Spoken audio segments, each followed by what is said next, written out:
8 से 9 मई 2025 की मध्य रात्रि को पाकिस्तानी सेना ने सैन्य बुनियादी ढांचे को निशाना बनाने के इरादे से पूरी पश्चिमी सेना पर भारतीय वायु क्षेत्र का कई बार उल्लंघन किया।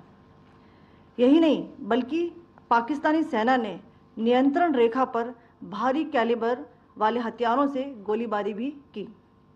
अंतर्राष्ट्रीय सीमा और नियंत्रण रेखा पर लेह से लेकर सर क्रीक तक 36 स्थानों पर 300 से 400 लगभग ड्रोनों का इस्तेमाल घुसपैठ का प्रयास करने के लिए किया गया। भारतीय सशस्त्र बलों ने काइनेटिक्स व नॉन काइनेटिक साधनों का उपयोग करके इनमें से कई ड्रोन्स को मार गिराया। इतने बड़े पैमाने पर हवाई घुसपैठों का संभावित उद्देश्य वायु रक्षा प्रणालियों का परीक्षण करना और खुफिया जानकारी इकट्ठा करना था। ड्रोन के मलबे की फॉरेंसिक जांच की जा रही है। प्रारंभिक रिपोर्ट्स से पता चलता है कि वे तुर्की के असीस गार्ड सोंगर ड्रोन्स हैं। इसके उपरांत रात में पाकिस्तान के एक सशस्त्र यूएवी ने भटिंडा सैन्य स्टेशन को निशाना बनाने की कोशिश भी की, जिसे पकड़ा गया और उसे निष्क्रिय कर दिया गया। पाकिस्तानी हमले के जवाब में पाकिस्तान में 4 हवाई रक्षा स्थलों पर सशस्त्र ड्रोन्स लॉन्च किए गए। इनमें से एक ड्रोन एडी रडार को नष्ट करने में सक्षम रहा। पाकिस्तान ने जम्मू कश्मीर के तंगधार, उरी, पुंछ, मेंढर, राजौरी, अखनूर और उधमपुर में भारी कैलिबर आर्टिलरी गन और सशस्त्र ड्रोन्स का उपयोग करके नियंत्रण रेखा के पार गोलीबारी भी की, जिसके परिणाम स्वरूप भारतीय सेना के कुछ जवान हताहत हुए और घायल हुए। भारतीय जवाबी कार्रवाई में पाकिस्तानी सेना को भी बड़ा नुकसान पहुंचाया गया। इसके अलावा पाकिस्तान का गैर जिम्मेदाराना व्यवहार फिर से सामने आया। 7 मई 2025 को रात 8:30 बजे एक असफल अकारण ड्रोन और मिसाइल हमला करने के बावजूद पाकिस्तान ने अपना नागरिक हवाई क्षेत्र बंद नहीं किया। पाकिस्तान अपने नागरिक विमानों को ढाल के रूप में इस्तेमाल कर रहा है, जबकि उसे अच्छी तरह से पता है कि भारत पर उसके हमले से हवाई रक्षा की तीव्र प्रतिक्रिया होगी। यह भारत और पाकिस्तान के बीच अंतर्राष्ट्रीय सीमा के पास उड़ान भरने वाले अंतर्राष्ट्रीय उड़ानों सहित नागरिक विमानों के लिए सुरक्षित नहीं है। यहां स्क्रीन शॉट में पंजाब सेक्टर में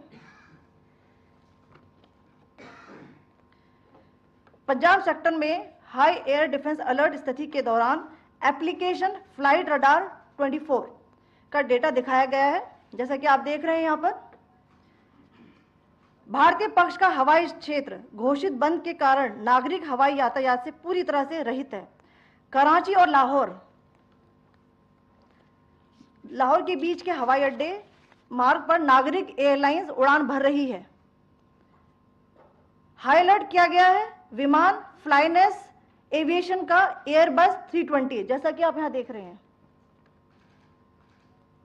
जो कि शाम को 5:50 दमम से शुरू हुआ और रात को 9:10 लाहौर में उतरा। ये सारा डिटेल्स आप यहां देख रहे हैं, ये डिटेल्स यहां लिखा हुआ है। Can you see this?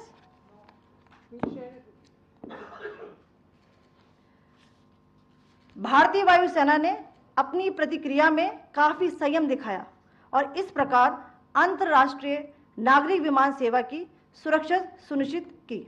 धन्यवाद। जय Hind.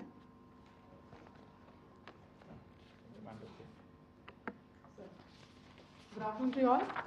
On the intervening night of 8th, 9th May 2025, Pakistan military carried out multiple violations of Indian airspace along the entire western border with an intent to target military infrastructure.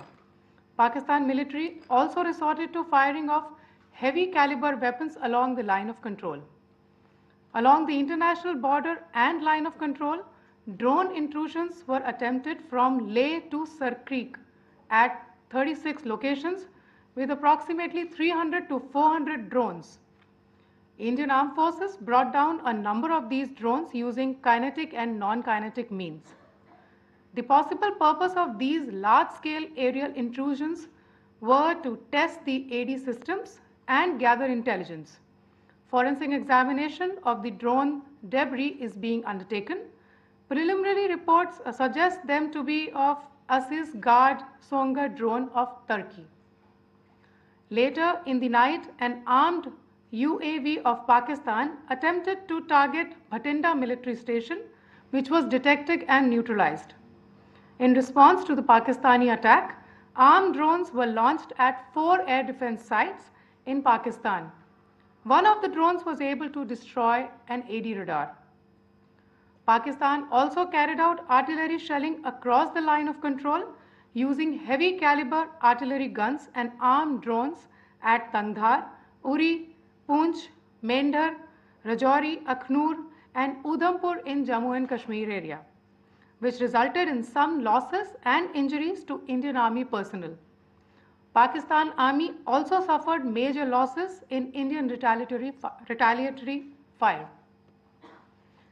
Additionally, Pakistan's irresponsible behavior again came to fore.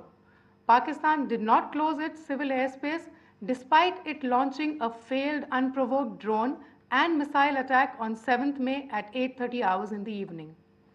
Pakistan is using civil airliners as a shield, knowing fully well that its attack on India would elicit a swift air defense response. This is not safe for the unsuspecting civil airliners, including the international flights which were flying near IB between India and Pakistan. The screenshot we just showed and we shall share with you, it shows the data of the application Flight Radar 24 during a high air defense alert situation in the Punjab sector. As you have seen, the airspace on the Indian side is absolutely devoid of civil air traffic due to our declared closure. However, there are civil airlines flying the air route between Karachi and Lahore. Amongst the other civil aircraft that you can see, we have highlighted an aircraft which is Airbus 320 of Flynas Aviation, which was originated from Dammam at 1750 hours and landed later at Lahore at 2110 hours in the night. Indian Air Force demonstrated considerable restraint in its response, thus ensuring safety of international civil carrier.